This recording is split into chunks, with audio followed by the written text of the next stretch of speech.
కలెక్టర్లు ఎస్పీలతో AP CM Chandrababu భేటీ అయ్యారు. ఇప్పుడు లైవ్ చూద్దాం. For having initiated this district collectors conference, the first district collector conference in the premises of the secretariat, as you had really envisioned this secretariat at your time earlier, and we are very proud that we are hosting it here as the head of the conference. Coming together is a beginning, keeping together is progress, working together is success. So with that hope, I'm sure that this session will give us that kind of a guidance to take forward the Honorable CM's vision and the state policy in the similar line. Thank you and welcoming you all once again. Sir, with the permission of the chair, we'll continue the session, sir. I request respected Chief Secretary Sri Nirav Kumar Prasad Garu to address the gathering. Honorable Chief Minister, sir, Honorable Deputy Chief Ministers, Honorable Ministers, Secretaries, HOD, my dear District Collectors, officers present in the meeting, representatives of the press and media. As you are aware, this is the first conference of the District Collectors convened by this government. This conference is being held at a crucial time when the state has embarked on the process of reconstruction and rebuilding of institutions. A number of subjects will be covered today, which will give all the collectors an outline of the priority items to be attended by the district collectors. I want to reiterate and re-emphasize that the district administration led by the district collectors is the cutting edge of administration, and the image of the government is primarily dependent on the quality of administration provided by the district collectors.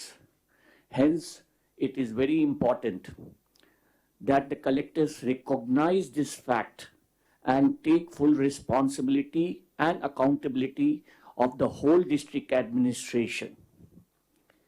A significant and discernible difference should be visible in the district administration to all in Andhra Pradesh and even outside immediately within 100 days by your advance actions, planning, scheme implementations, responses to incidents, and leadership of your districts.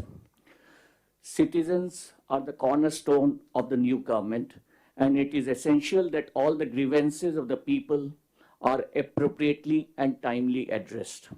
Collectors must take personal initiative in this regard and strictly follow the people first principle.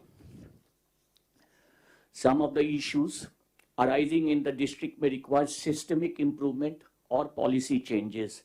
I strongly urge the district collectors to follow the protocol of taking up these issues with the respective heads of the departments or the secretaries of the department in the true spirit of institution building. If the matter is still not resolved, the collectors can always escalate the issues to the higher authorities. I also appeal to the HODs and the secretaries to give highest priority to the issues raised by the district collectors.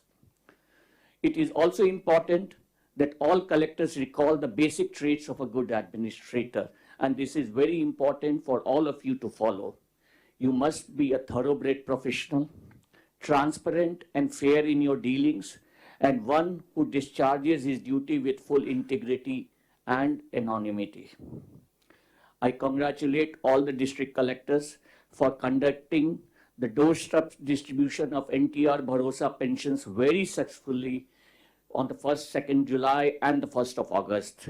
This exercise should instill confidence in all of us that with proper planning, coordination, involvement, and motivation with real-time monitoring, we are able to deliver effectively. This success needs to be replicated in all government schemes. Ultimately, it is our aim that we restore the institutional structure to the high standards for which Andhra Pradesh has always been known. We look forward to very fruitful discussions today, which will lead to the setting of the agenda for the district administration for 100 days and the next few months. Thank you. Jai Hind.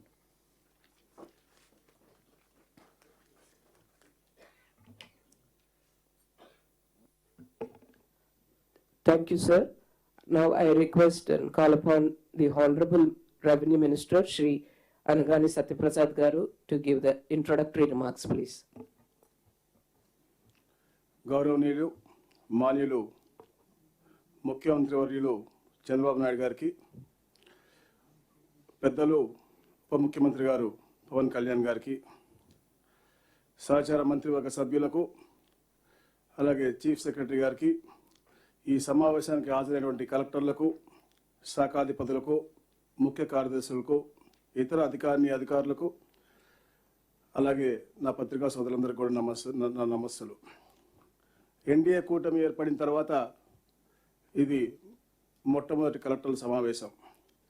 రాష్ట్రంలో గత 5 సంవత్సరాల్లో జరిగినటువంటి తప్పొప్పులన్నీ కూడా సమీక్షించి రాబోయే రోజుల్లో ఒక ప్రజాహితమైనటువంటి పరిపాలన చేయడం కోసం, దిశానిర్దేశం చేయడం కోసం ఈ యొక్క సమావేశాన్ని ఏర్పాటు చేయడం జరిగింది. అయితే మిత్రులారా, కలెక్టర్లు అనేవాళ్ళు జిల్లాల్లో పరిపాలన వ్యవహారాల్లో ఒక పట్టుకొమ్మలు. ప్రభుత్వం యొక్క ఆలోచన తీరు క్షేత్రస్థాయిలో వాళ్ళు ఒక నిదర్శనంగా ఉండేటటువంటి పరిస్థితి. అయితే గత 5 సంవత్సరాల్లో వ్యవస్థలన్నీ కూడా నిర్వీర్యం చేసే విధంగా, ఎందుకంటే మీ అందరికీ కూడా గుర్తుంది, గత 5 సంవత్సరాల్లో ఒక కలెక్టర్ కాన్ఫరెన్స్ జరిగింది. అది కూడా ఒక అద్భుతమైనటువంటి కట్టడంలో జరిగి అక్కడ ఒక ప్రోగ్రెసివ్ విధానంగా ముందుకెళ్లే కంటే కూడా కట్టడాన్ని హేళన చేసి మరుసటి రోజే దాన్ని కూలగొట్టి అప్పటి నాయకుడు అతని యొక్క సైకోతనాన్ని చూపించడం ప్రజలు గ్రహించారు, కానీ మనలో కొందరు గ్రహించలేకపోయారు. అయితే ఇప్పుడు అపార పరిపాలన అనుభవం ఉన్నటువంటి గౌరవ ముఖ్యమంత్రి వర్యులు, అలాగే మానవతా స్పర్శ ఉన్నటువంటి పవన్ కళ్యాణ్ గారి యొక్క ఆలోచనతో తిరిగి గాడిలో పెట్టాలని చెప్పేసి రాష్ట్రాన్ని పూర్తి ప్రయత్నాలు మొదలుపెట్టారు. అందులో భాగంగా ప్రతి ఒక్క శాఖతో సంబంధించిన మంత్రి, అలాగే సెక్రటరీలతో సమీక్షించి పలు శ్వేతపత్రాలు కూడా విడుదల చేయడం జరిగింది. అయితే మిత్రులారా, గౌరవ ముఖ్యమంత్రి గారి దగ్గర కానీ ఇతర మంత్రుల దగ్గర కానీ వచ్చే సమస్యలు 80% పైగా రెవెన్యూకి సంబంధించిన సమస్యలే మనకి కనపడతా ఉన్నాయి. అందుకనే ప్రజల హక్కులు కాపాడే విధంగా రెవెన్యూ శాఖను ప్రక్షాళన జరపాలని, అలాగే అధికారులందరూ కూడా చట్టానికి లోబడి పనిచేయాలని చెప్పేసి కూడా మన ముఖ్యమంత్రి గారు కోరుకుంటా ఉన్నారు. గత పాలకులు స్వార్థం కోసం ఎన్నో అరాచకాలు చేశారు. అరాచకాలు కూడా బయటపడతాయనే ఉద్దేశంతోనే మనం చూసాం మదనపల్లి ఫైల్స్ అనేది. ఏదైతే గౌరవ స్పెషల్ చీఫ్ సెక్రటరీ గారు సిసోడియా గారు మదనపల్లి వెళ్తే వేలాదిగా అర్జీలు రావటం వారు చేసినటువంటి కుంభకోణాలపై, గత పాలకులు చేసినటువంటి కుంభకోణాలపై నిదర్శనం అని చెప్పేసి కూడా తెలియజేస్తాను. ఏదైతే మనం చేసిన ఈ ప్రయత్నం మూలంగా ప్రజల్లో ఒక ఆశ, తప్పకుండా గతంలో వాళ్ళు నష్టపోయినటువంటి అన్ని విషయాల్లో కూడా ఒక చిన్న చిగురు వస్తుంది, తప్పకుండా వాళ్ళ సమస్యలు పరిష్కరిస్తాయని చెప్పేసి ఒక ఆశ అనేది ఆ రోజు తర్వాత కూడా మన ప్రజల్లో కనపడింది. అలాగే మిత్రులారా, గౌరవ ముఖ్యమంత్రి గారు ప్రమాణ స్వీకారం చేసిన తర్వాత ఎప్పుడైతే ఆఫీస్ అజ్యూమ్ చేశారో మాట ఇచ్చిన ప్రకారంగా 5 ఫైళ్లపై సంతకాలు పెట్టారు. మొట్టమొదటిది యువతకి అద్భుతమైన భవిష్యత్తు ఇచ్చే విధంగా మెగా డిఎస్సి 16,347 మందికి ఉద్యోగాలు కల్పించేది.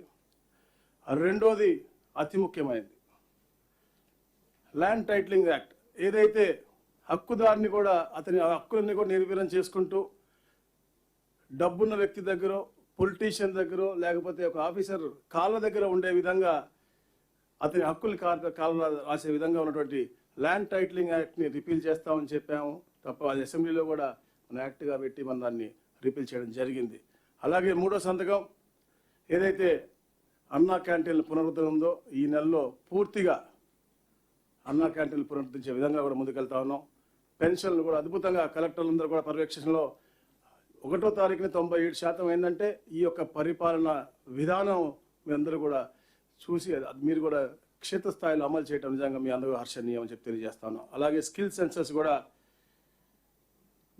గణనపై కూడా తొలి సంతకం పెట్టారు, అది కూడా స్టార్ట్ చేయడం జరిగింది. అయితే మిత్రులారా, గత పరిపాలనలో దాదాపుగా 9 లక్షల ఎకరాల పైన శాండ్ భూములు ఫ్రీ హోల్డ్ నుంచి ఫ్రీ హోల్డ్కి మార్చడం జరిగింది. అలాగే రిజిస్ట్రేషన్ చట్టం ఏదైతే ఉందో దాంట్లో 122A సెక్షన్ని అనేక ఎకరాలు ఫ్రీ హోల్డ్గా మార్చడం జరిగింది. దాదాపుగా 25,000 ఎకరాలు రిజిస్ట్రేషన్ కాబడినటువంటి పరిస్థితి మనం చూసాం.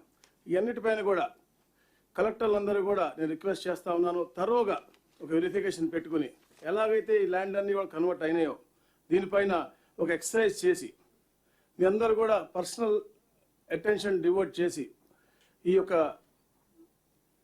వ్యవస్థని ఒక గాడిలో పెట్టి సామాన్య మానవుడికి న్యాయం జరిగే విధంగా ముందుకు వెళ్ళాలని చెప్పేసి కూడా నేను కోరుతా ఉన్నాను.